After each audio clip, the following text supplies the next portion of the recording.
Everybody. Tonight is Tuesday, August 25th. This is a regularly scheduled meeting of the Waterville Planning Board. First item on the agenda is the approval of minutes of the July 14th Planning Board meeting. Make a motion to approve. Second. Yeah, first and second. Tom? Yes. I'm sorry. Tom, and who was the second? Eve. Oh, Eve. Is there any discussion? Okay, all those in favor? And I'm assuming you're abstaining, yeah, yep. Okay, disclosure of conflict of interest. Does anyone have a conflict that they need to discuss before we move on to the two items that we're going to be reviewing tonight? Okay. Item number 3, Richard Wentworth is requesting rezoning from Commercial B and Residential C to Residential C in its entirety for his property at 4 Veteran Court. Is Mr. Wentworth here? All right. If you would, come up to the podium and just kind of give us an idea of why you making the request. I just actually wanted to build a garage, tear my old one down, put a new one up. Okay. Go a little bit bigger. Yep. Yeah. Because 3/4 of my property is commercial residential, and then there's a little slither of it that's Yep. residential. So Okay. So this will move everything to our residential C and no commercial. Not having any property in a commercial zone isn't going to impact you in any way. yeah, because I guess it allows me to be closer to my property line. I Yep. guess. Yeah. Yep. Okay. So, okay. Are there any questions from anyone on the board for Mr. Wentworth, where on the property is the proposed garage going? Is it, Right where the old one was, just going a little bit bigger. is it like street access to Veterans Court? Is it, you'll be able to drive in from Veterans? Then my driveway, Yeah. well, sets off Veteran Court, because it's a one-way street, so. Okay. All right. There's a little parcel in the back, a little piece that sticks out. Yeah, where my deck and all that is Yeah. and stuff. And It's not back there, it's No, it's no, in the front. it's on this side, Okay. yeah. Right, I got a garage there that's there now, Yeah. and a shed. Yeah.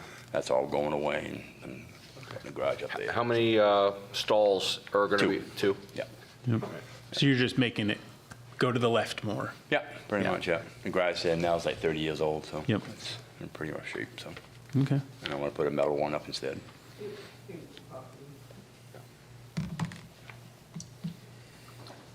Sir, you're not going to build out towards the street, is that correct? That's correct, yeah, yeah. Because where the garage is now is only like 1.5 off the property line. And I guess if I do it this way, I got to be 5 feet. So So you're going to it's be going to built- actually come back this way. You're going to be just a little building bit. towards, The road the about river, the road. 5 feet. Yeah, 5 more feet, yeah. I left the property just a little while ago, and on the east side of the garage that's there, did I see something that I didn't see? I mean, there's no wall there on that east side? No, that was what was left of the old garage that used to be there. The garage used to be the whole length of the property. But it was so bad, my insurance company made me take it down, so. Are you able to build on to what you have, or is what you have coming down? No, because it's in rough shape. It's real bad shape, yeah. And I got to put concrete So pad going everything's coming down? Yeah, yeah, and concrete pad coming up and everything, yeah. I don't know if that creates an issue, but,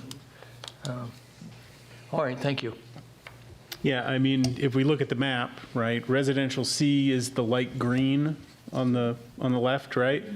And so it would just be extending, and the purple that's in that lot would go away, and it would all be that light green. So, Yeah, because that little piece in the back, that's my back deck and my backyard and everything, so. yep, Everything would be coming to where the purple is. Probably another, well, the garage that's there now is 28 by 18, so yep. I'd be just going another 10 feet or so, I think. So the footprint will be, oh, I'm sorry, the footprint of the garage will start It's off. at the Is that on? Okay. So the footprint of the garage will start from where the existing footprint Yes. is, and Yeah, it'll just and just carry over Carry another, over what, 10 or 12? 10 or 12 feet, I think it is, yeah. Yeah, okay. Yeah. Thank you. Is the proposed new garage a single-story structure, or is it? Yes, single, yeah, Single. yeah. They just said I could only cover like 30%, so I didn't know how big of a garage I could go. I planned on doing like at least a 28 by 28.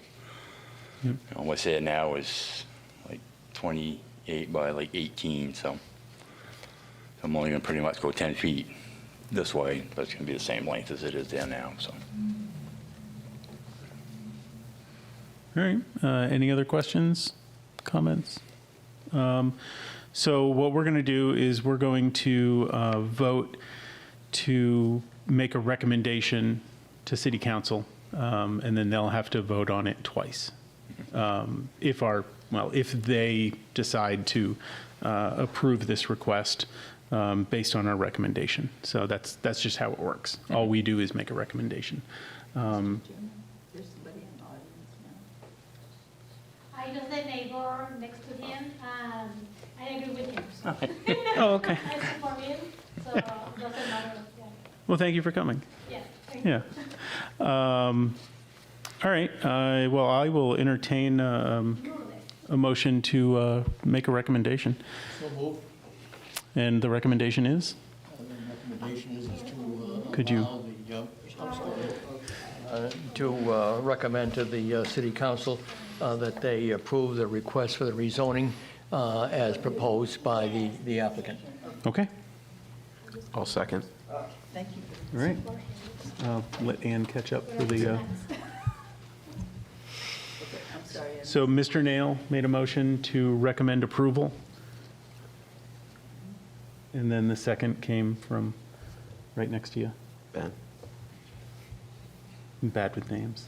And the vote, have you had the vote? We have not, I was waiting. All right, all those in favor? Okay.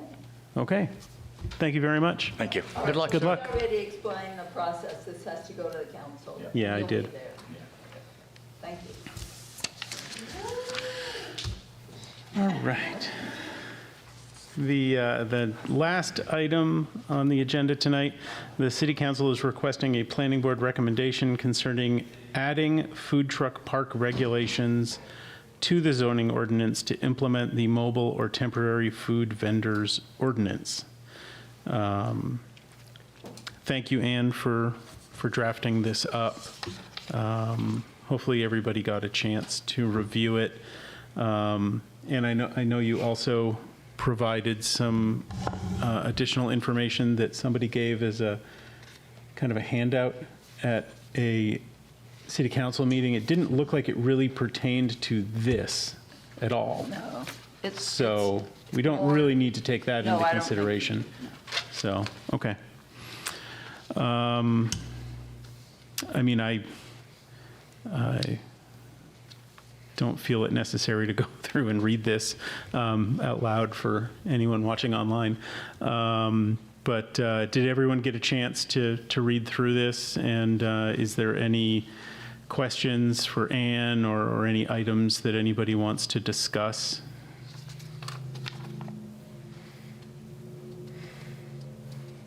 I mean, this looks like it's very much based on the conditions that we put on the contract zone for the food truck park on KMD, very much based on that, right? It's the contract zone that was created for Mr. Bard, and then all of the conditions that were placed on Yep. the food truck park, the one food truck park that we have on KMD. Yep. Plus comments from the fire department and the sewage district And code enforcement. and abutters.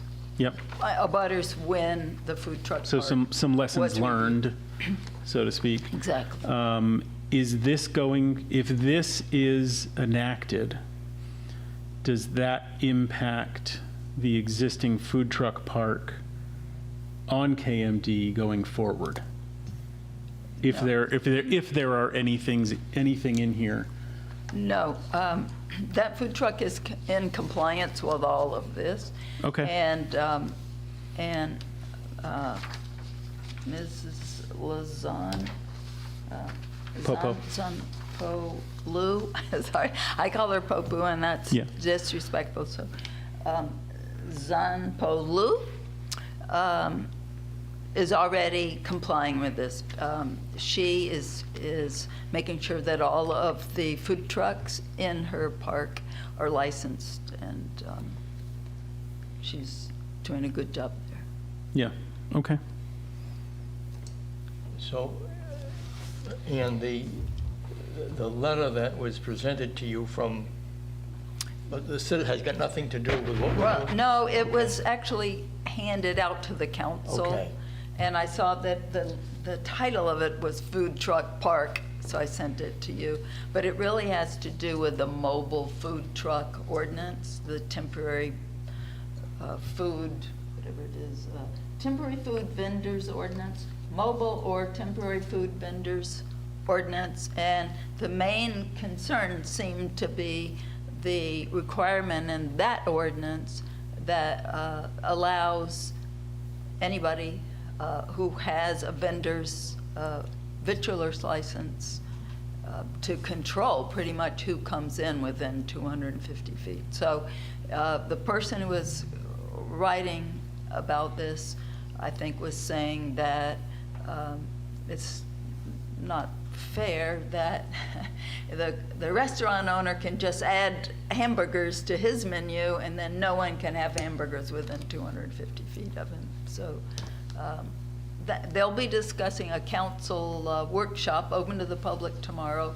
They'll be discussing both whatever you decide tonight with the food truck park ordinance and potential changes to the mobile or temporary food vendors ordinance.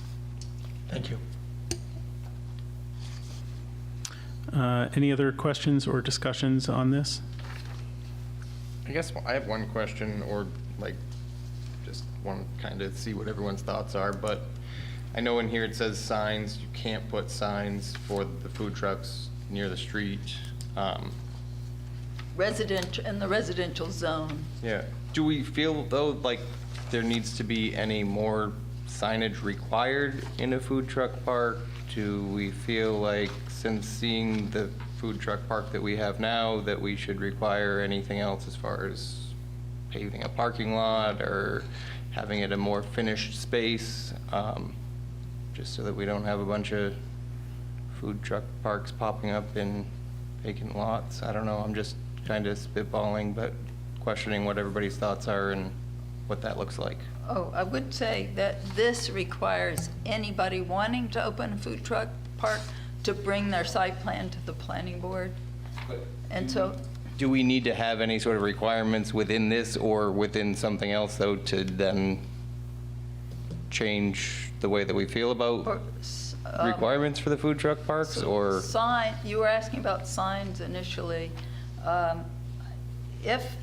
If there's nothing in here regarding signs, whatever is required of any other business that would be required here, that's what the code enforcement officer would go with. So Okay. if you think that the sign for McDonald's, for example, is too big, then you could add something there to regulate signs differently for food truck parks. Well, and I guess I was thinking more along the lines of like traffic flow type of signs, and, Oh, but Well, that would I guess be. that would all fall under. That would fall under the site plan review. Yeah. We could make those requirements At in the that site point. plan. So, Okay. yeah, I think traffic flow would be okay, as David said. That would be part of the site plan review, but the signs, the sign section is pretty sketchy, so you might want to do something different. I just didn't have an idea of yeah. how large a sign. I mean, looking back on it, and from what I've witnessed, right? Like, I wish we would have put a minimum size requirement sign at the food truck park on KMD for their right turn only, because there are a lot of vehicles making left-hand turns onto KMD when leaving there. But I don't know if that's something that we necessarily could have required, because their right turn only sign is about this big. So it's very small. It's very easy to miss. Yeah, I think that's something we could bring up with the code enforcement officer.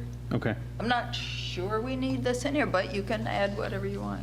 No, and I'll just make a note to ask. I guess that's why I was just kind of spitballing to ask the question. I didn't know if there was any other considerations that anybody wanted to make as far as parking or, you know.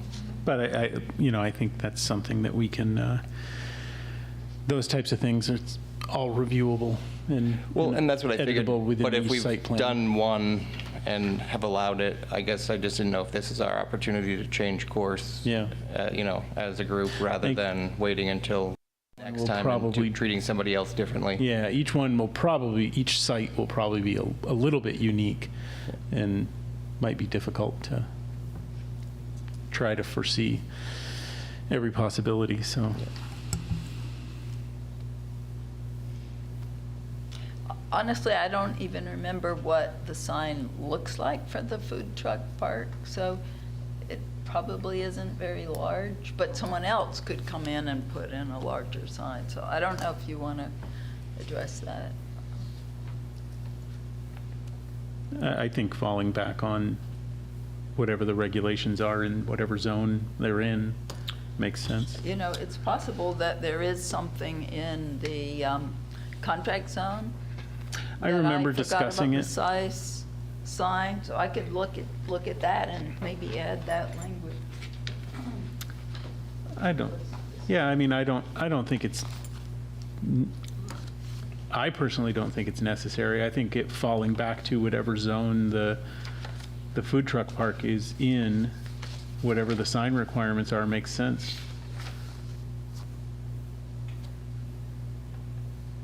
Huh.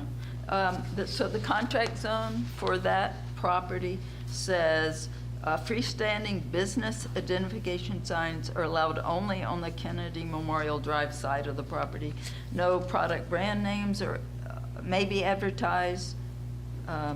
This requirement is intended to minimize visual clutter. So apparently, you don't have anything else in that contract zone Okay. concerning signs, but it could become an issue.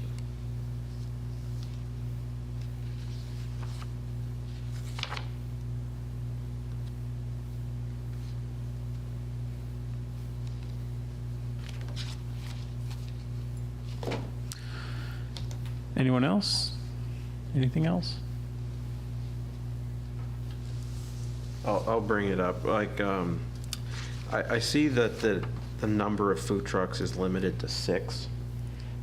I don't know if we should actually put a limit or a maximum on the amount of food trucks as long as they meet all the other requirements within the ordinance.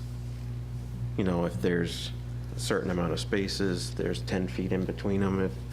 If it's all on one big piece of property, I don't know if we should have a minimum if that becomes an issue in the future. You I mean, a mean maximum, yeah. Yeah. So if whoever bought Inland Hospital wants to tear the whole thing down and make it a food truck park, it would be kind of silly to only limit it to 6.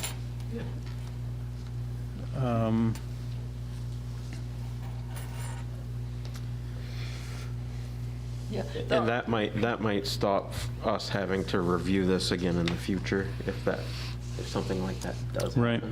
I'm not like advocating that everybody goes and opens up a food truck park on a huge piece of property, but you know, like, shouldn't limit it if they're following all of the other rules. So that number is pretty much arbitrary anyway. I just used the number that Right. was approved for Popo, and my feeling was that I was just a little bit fearful. So it's a very conservative number, I think.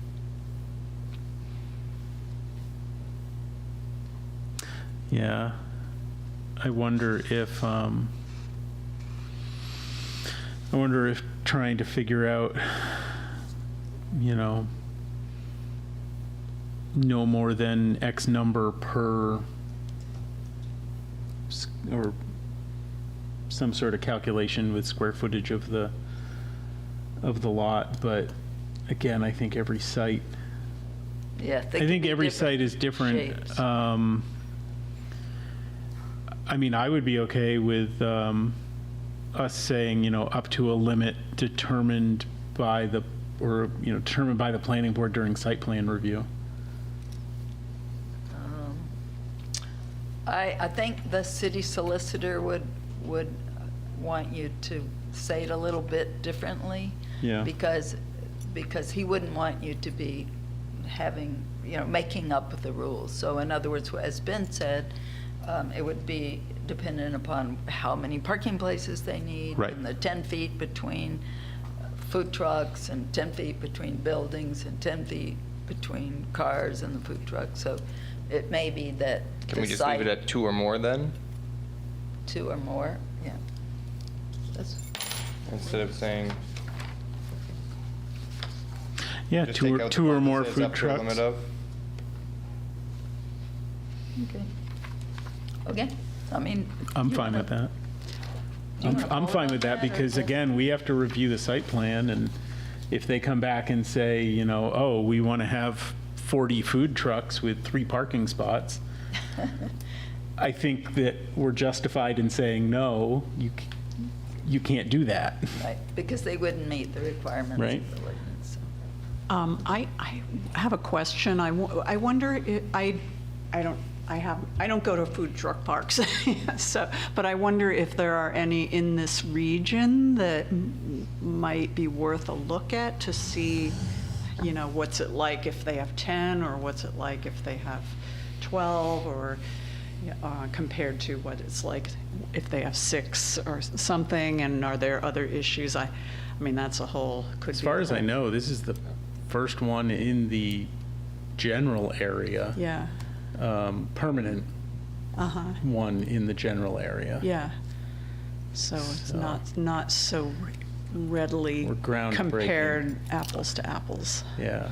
Several towns have regulations for food trucks, but I was not able to find another town that had a food truck park ordinance in Maine. Yeah. I found some in Texas. Yeah. So there's a big one in Wells, I think it is, and it's Yeah. on the same side. I knew this when I first started researching this, and I could find it in my file if you care, but it's on the same site as a donut shop, and so it actually shares parking with the donut shop. I think the food truck park is only open when the donut shop is closed. So there is one in Lisbon Falls Lisbon Falls.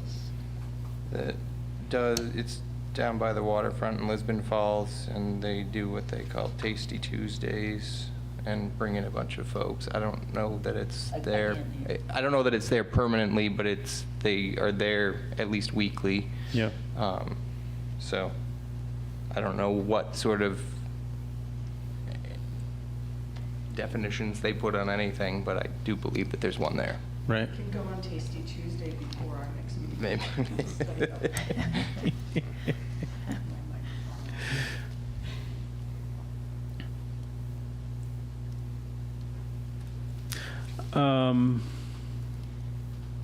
I mean, I don't know if we have to actually, how much we actually need to vote on this. I mean, like every edit, but, I mean, I do like removing the up to a limit of 6 food trucks. Do you want to vote on each one of the, I'm not going to put it in the minutes, but just to confirm, everybody wants that dropped? Yeah, I mean, I don't even think we need a motion. I mean, is there anybody opposed to removing that from Article 4B, the draft here? Oh, removing the Removing 6 up max. to a limit of 6 food trucks?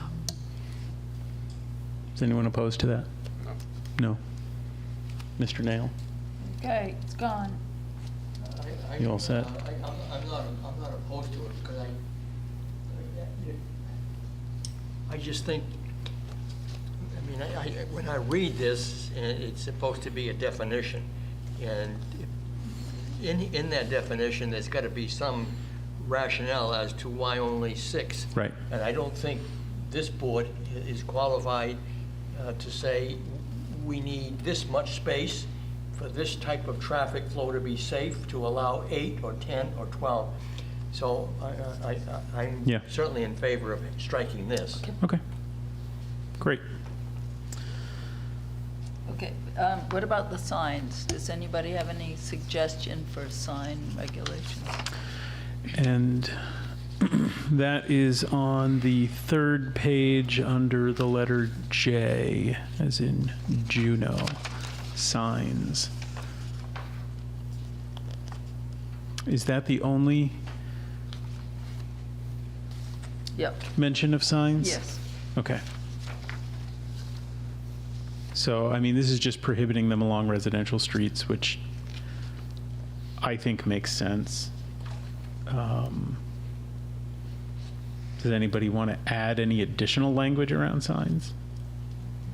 As Ann said, it would just fall back to the zoning requirements that are already laid out in whatever zone they end up in. Let me just throw this out, as far as sort of signaling out food truck signs. Any residential neighborhood, you'll find political signs, you'll find signs of someone who has done some roofing work, someone who has done paving work for a driveway, sealing work for a driveway. So why would we allow that and not someone else to help benefit their business? And Yeah. that's just, Those signs aren't legal. They're temporary and they're not legal. They're just, the code enforcement office doesn't have the staff to go around moving, getting rid of all those temporary signs. And of course, political signs are The political governed signs are by- different. They're not covered in the ordinance. Yeah. okay, so we're talking about something that is a permanent. I don't know about the political signs. We had a code enforcement officer.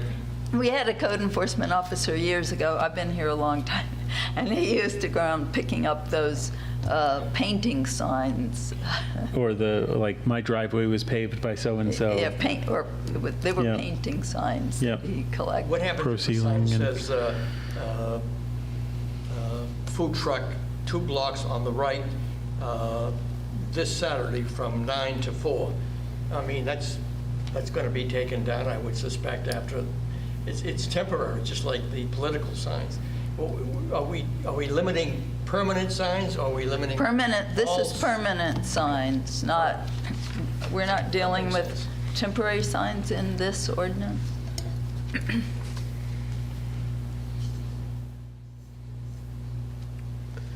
I don't think they're allowed anyway. If we go to the sign section of the zoning ordinance, it Right. probably says they're not allowed anyway, so, And this is again, it's just prohibiting them along residential streets. yep, right. So, Well, I mean, if, like what you were saying with the no left turn onto KMD, I mean, it should be bigger, so it's be able to be seen. I mean, it's a safety issue. But again, how do you address that? It's not like Right. a one-size-fits-all situation.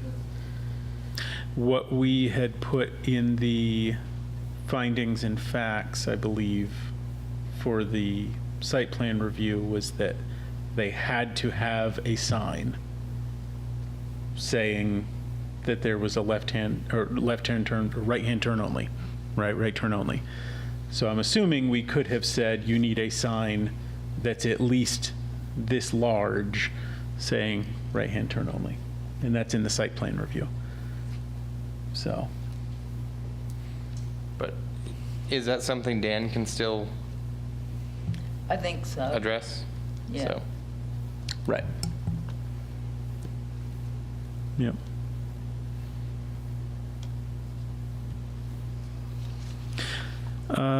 Anything else? Any other items that we want to review in this?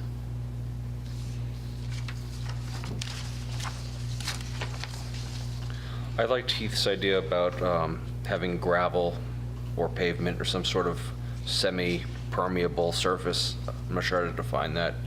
Some sort of crushed rock or something, just to keep the dust and runoff down for abutters.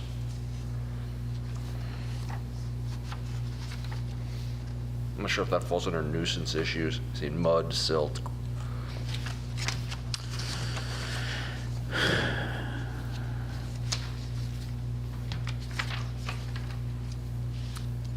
Under parking, can we just make it, Nope. the parking lot needs to be a paved surface? Popo's isn't paved. I understand. That's why I was Yeah. bringing it up. Like, I know it will affect her, but I don't know if she's grandfathered from this or what this looks like, but looking back at it, you know, like, Originally, I believe her proposal was gravel or some sort of crushed rock, which was supposed to be done into the future. well, and she had said she would pave it into the future, and I know it's not been that long, but I just, looking back at it, you know, it just seems like it would make more sense as a paved surface. I think that's a lot to ask for. It is. I mean. Why? It's extremely expensive. Yep. Well, I understand, but it's a business, right? I mean, at the end of the day, I get that it would be a cost, but it would, if they're aware of the cost up front, then just like any other business, there's requirements to open the business. So, I don't know. Again, as far as the rest of the neighborhood, cars constantly going in and out of an unpaved surface is kicking up dust, especially summers like we've had this year. I'm sure that it's been dusty for the neighbors over there all summer long, whereas if it were a paved surface, you wouldn't have that issue for them. Yeah. So, Could we at least add dust to this list of nuisance issues? And then maybe you could require that the parking lot be sprinkled. I mean, some places they just have, run a hose on it and keep the dust down that way. Of course, then you got mud, but I was gonna that's say. why I included the paved apron. So from a gravel area out onto the street, it has to be Right. paved, so they're not tracking right from the parking lot into the street. A dirt surface would typically spread salt, which attracts moisture without spraying actual liquid water on. That's how they keep the dust down. Salt, you would Salt. put salt in it. I've seen it done in other places. But if I lived downhill from it, I wouldn't want the salt coming onto my lawn. Probably not, but I wouldn't want the mud to run onto my lawn either. Water I might be okay with. Just, again, I understand your point. Let's take a look at, up on Kennedy Drive. There's a, I'm not gonna name the company, but it's a tire company, rather large tire company. And their parking lot, probably 80% of the parking is not paved. I just think we need to be careful. yeah, no, I don't disagree.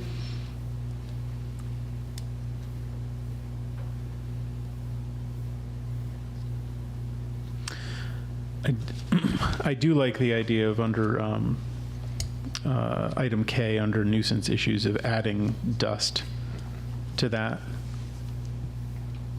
Mud, dust, silt, how about that? Yeah. Yep. Are there any objections to adding dust into that list? No objection here. No. Okay.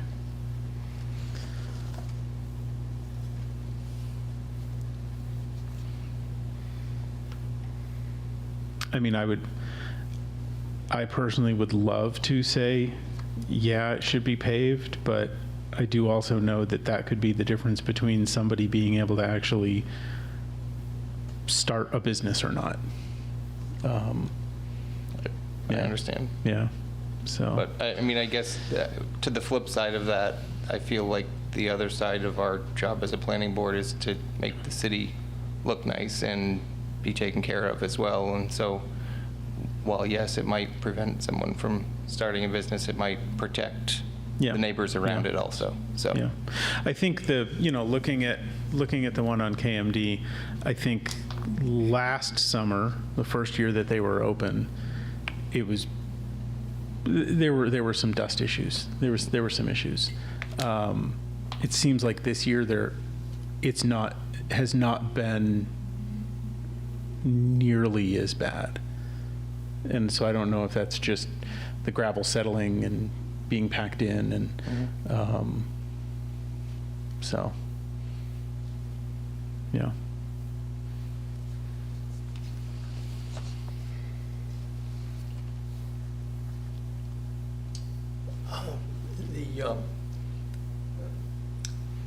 Again, the food truck park up on Kennedy Drive,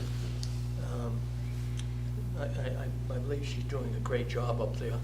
And I'm not a food truck park person, I'm not opposed to it, but I haven't frequent that too often. But in any event, when it opened, the trucks were parked on the perimeter of the entire property. And recently, I've seen some that are creeping out into where the traffic flow would be. I mean, there's going to be some issues at some point, and I guess someone's going to have to address when something happens. But they're moving the trucks around a little bit within the park, and I don't know how to address that for safety issue. Tom? As it pertains to what you just said, I noticed last year that they did not allow any like AstroTurf or outdoor carpeting in front of the trailers. That was an issue for some of the vendors. They had to actually remove it. This year I see some of the green carpet with some small tents in front of the vendors, and that really wasn't part of the site plan originally. It's there now, but it's something you're address the creeping issue into the traffic pattern. I don't know how to address that in a particular case because it has to be a site I mean, plan. I don't think we can, right? Yeah. That's really for the owner of the park and code enforcement, right? So. But they have hookups for power and. Right. So I don't know how unless they didn't need the power for some reason, maybe they couldn't get too far away from where they're supposed to be. I don't know. At KMD? Yeah. Yeah, I think power was all distributed with surface cords from the garage building that ran it, and then everything's run along the surface.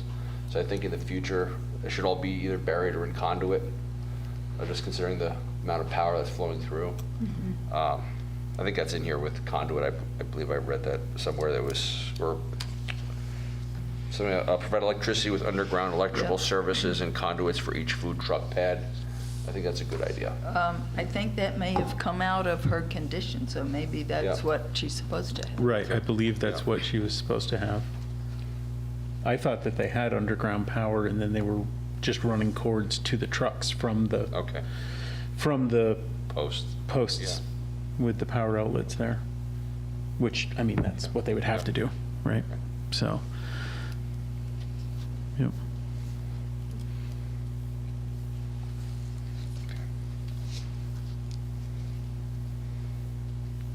Anything else?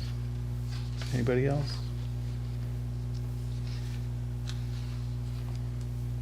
Heath, do you want us to vote on requiring pavement? Because we can. I don't know how strongly you feel about it. I don't feel super strongly. I just wanted to at least, talk about it and Have a see what discussion. everybody's thoughts were.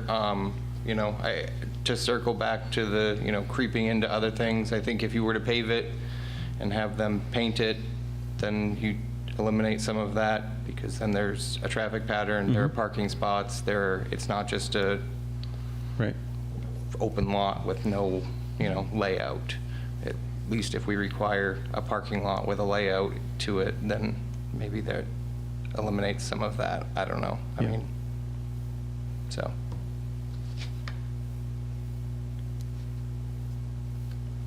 Well, I think that's probably worth something, worth voting on. I mean, I think there's, two kind of points of view, so I'll just. I would say gravel or pavement. I'd give the option, because once you start talking about so much impermeable area, then you have to start talking about catch basins and runoff and stormwater solutions, which dramatically increases the cost. But if you had a gravel or rolled gravel, you could still paint lines, you could still have some parking order. It would keep the dust and the erosion down. I think it's not unreasonable to ask for gravel. How would that, I mean, anyone knows what pavement is, but, Yeah. I mean, I'm assuming there's specific, Crushed base. I feel like a lot of times if you were to just write Requirement. gravel, anybody is going to assume it's dirt, so I'm calling it gravel. Right. I don't know. that's that- why Yeah. I'm Gravel, crushed asking. rock, aggregate. I don't know how to define that. Companies that sell stone, I'm thinking Blue Rock down in Portland area, but I mean, they have, I'm not an expert on this, but I know they have specific designations for the stone size, whether they're a 1/4 inch or a 1/2 inch or, you know, Right. like highway rocks. Yeah, right. They have specific names and designations for that that specify, that would imply a certain size or certain screen I think size. typically if you're going with a paving contractor and you were just doing a gravel lot, you would use like 2-inch crushed rock as a base, and then you'd put like 1-inch or 3/4 inch or some sort of fine aggregate on top as a rolled layer. I've seen that done. So they use different sizes, but if we said crushed rock or gravel, I think that would be inclusive enough, and the paving contractor or the engineer, whoever's doing the site plan would understand that. We do have a definition for private roads of the road, what the road base has to be. Let's see, road base, a minimum of 18 inches of gravel composed of 15-inch sub-base of bank run gravel and a 3-inch upper base of screen process gravel. This is from an engineer, a Right, city yeah. engineer. Right. So we could just refer to the road-based standard in the, or just copy this road-based standard if you want. Do we think it needs to be that extreme? I mean, that, Specific, well. you mean, it's too much gravel? Yeah. Yeah, 18 inches for a road. Right, yeah. 18 inches for a road, I understand that. Yeah, For yeah, a yeah. parking lot, Wow. it seems like that would be extreme to tell somebody they have to remove 18 inches of whatever's there and then put Yeah, down yeah, yeah. specific material for a No, I was parking lot. thinking about putting it on top, but it's But still it too lists, much to put on but it top. lists the material, and I'm wondering if we could get input. I mean, there's no huge rush on this. So maybe we could get input from code enforcement or the city engineer of what they would recommend us saying for a parking area. Will they be there tomorrow night at the, I doubt it, unless they're required to be there. But we could get input from them, because I do like the idea of having some standard in here for what the parking surface should be. So that it's not just a mud pit. I agree. And I guess I'm torn between surface and the gravel. And before I really make a decision, I probably would like to hear from Public Works to see if the gravel that's there now, with the cars coming in and out, whether or not that's creating another expense for the city with Yep. whether the stones are in the road, the walkway, which creates a hazard for the people that are walking.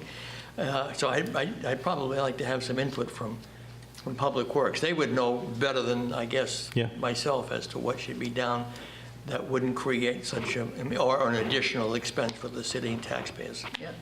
So Tom, I added language in there requiring that they actually pave what they call the apron, the area between where the parking lot is and where the city's pavement starts. So that actually has to be paved. My expert's So- down here, he's in the concrete business, so Oh, he's got yeah, a pretty good that's right. idea as to what the surface, best surface should be, but I understand. So I think it's more an issue of dust on the Right. site than what's getting tracked off if we do I leave will in- say, like, even a 3/4 inch minus, which is your typical road gravel, is going to kick up dust. I work in a manufacturing type, you know, we do mining, we do all kinds of stuff, and so there is dust. And all of our roads are paved with road gravel, we make road gravel, but we have to water. We have a water truck that has to drive around and run on warm days because it creates dust. But you So- can water that surface, that material, without creates mud. creating mud. No, it creates mud. It does create It mud. does, but Well, there mud we doesn't go into the air and become airborne and turn into dust, Sure. so guys aren't breathing it in all Yeah, day. yeah, yeah. So Yeah. that's the purpose of it, but it does create mud. Right. I mean, at that point, you'd be tracking mud into the street, and people would be tracking mud on their feet, and so I don't know that watering the surface in a food truck setting is the right answer, but Yeah. that's why I lean towards paving. I just feel like a paved surface gets rid of any sort of dust issues, which, I mean, we're serving food, you know what I mean? Like, that's just where my head goes, Mm-hmm. but. Yep, well, and certainly I- the neighbors, too. And I get it, Right. like, the bigger the food truck park, yes, we're gonna create a bigger parking lot, there's gonna need to be water runoff taken into consideration, I mean, but they also do make permeable pavement surfaces, so, you know, Yep. those are They an certainly option do. as well, if they didn't wanna have to do water runoff and that type of thing, Yep. Yep. so.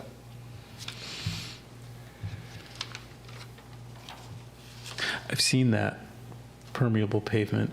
That's actually really, really neat. Yeah, I mean, there's plenty of options, that's why I say, I don't know, I just think that there's, Yeah. Yeah.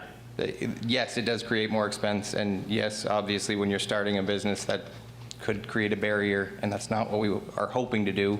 But at the same time, you know, from a planning board perspective, I don't know if it, you know, I feel like sometimes we need to take into account more of the long-term stuff than just whether, you know, somebody Right. can start it up tomorrow. Right.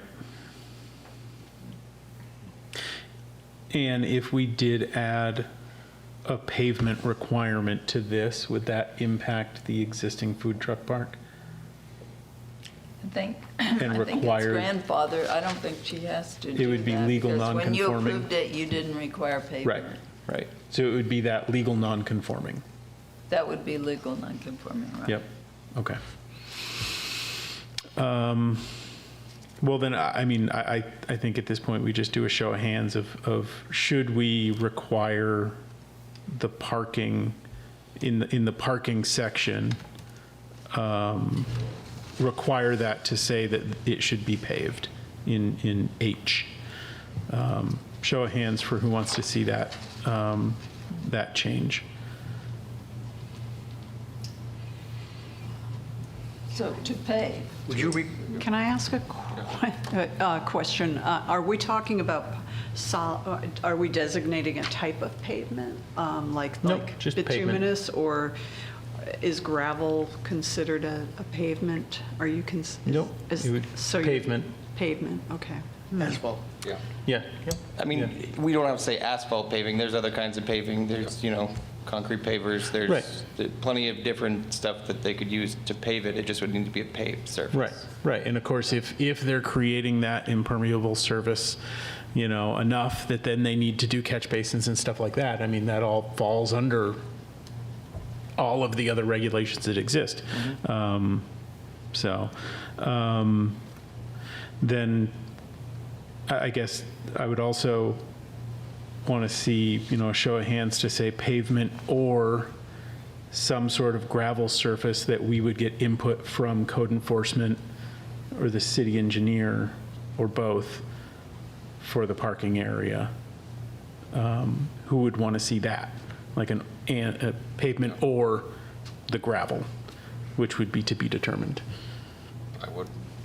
I mean, that's better than nothing, but I do feel like, Yeah. again, I don't know that gravel solves Yeah. for what we're talking Yeah. about. So, Ann, if we could get some input from, you know, just an email, you can ask them to watch the video if you want. It's 6:49, so maybe the last 10 minutes of what we've been discussing, just to get some input. okay, could you help me?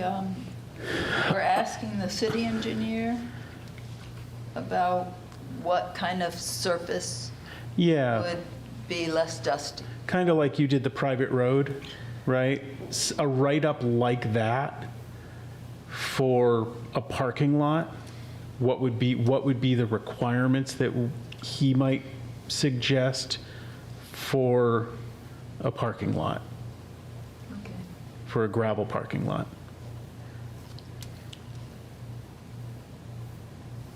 And, I mean, as Heath said, right, I mean, when it gets dry, it's still going to be dusty, but it could help prevent other problems, runoff and erosion, and depending on how much rain. I was gonna say, I've seen.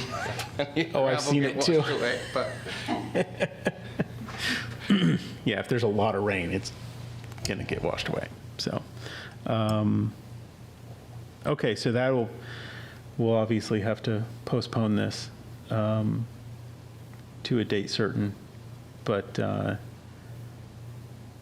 there any other items that we want to discuss? Wouldn't that all fall under the dust that we just put in the nuisance ordinance?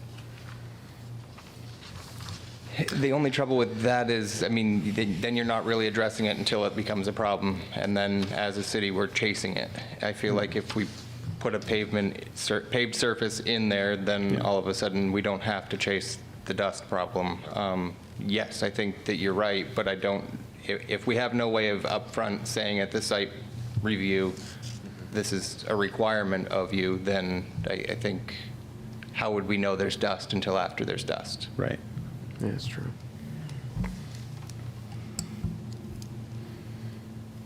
Well, and, you know, we can, by getting input from the city engineer, you know, we're still going to have to vote on this at our next meeting. And, you know, that, I guess we can all kind of think about that, and maybe at the next meeting, we end up saying pavement is a requirement, right? But at least we now have we'll get some extra input, we'll have some more time to think about it. I just wanted to bring up one more thing, and it goes to Section L, provide toilet and hand washing and sinks for food truck operators and customers.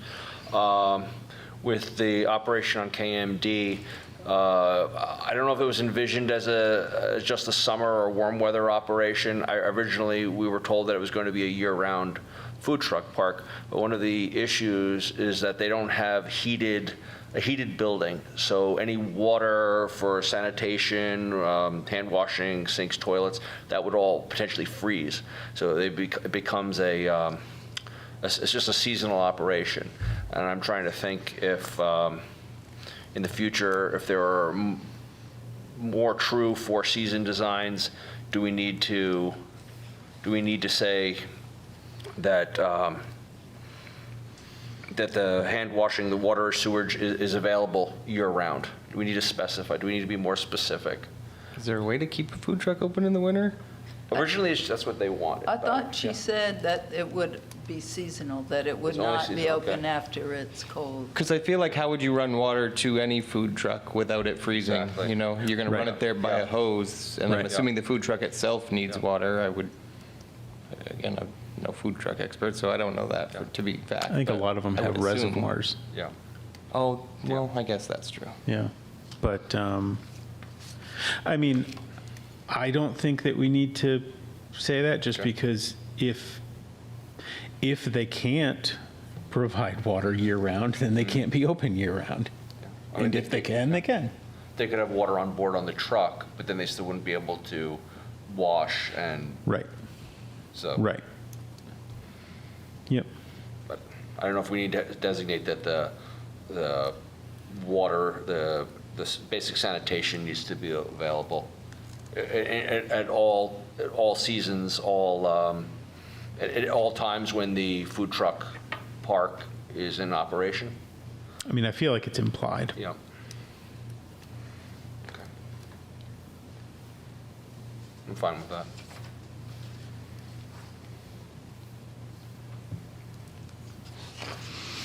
What else? I like the part about including the grease trap for the sanitation. That was an issue. We were told that on KMD that all the trucks would take all their wastewater, greasy wastewater off-site and dispose of it at a sewage treatment site off-site. And I like requiring some sort of catch basin. I know that's a requirement for literally every other food service operation by the sewage district. I think that's very smart. Yep. Do they have that on KMD then? No, or they may have added. Is this going to require them to? I think they were required to have it, Yeah. and that's why it's in here. Okay. Yeah, they do have it. An underground, like a separator, greasy water separator. Yeah, it's in that building in the front there. Okay. I mean, and it's one of those, the food trucks aren't required to use it. They can still bring Yeah. all of their grease Yes. off-site. Yeah, I'm just going You're back. required to use it. Jeff Allen's testimony when But- he spoke about the project. It was all, they told us it was going to be taken off site. That was the so, original yeah, plan, yeah. yeah. Yep, but we did require it. So.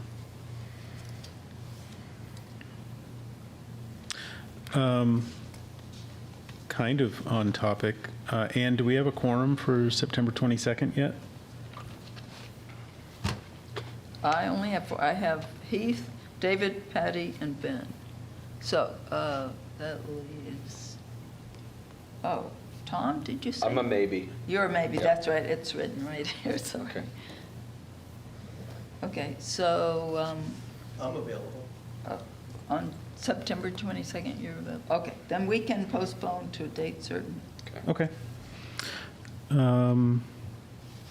If there's nothing else, then we can,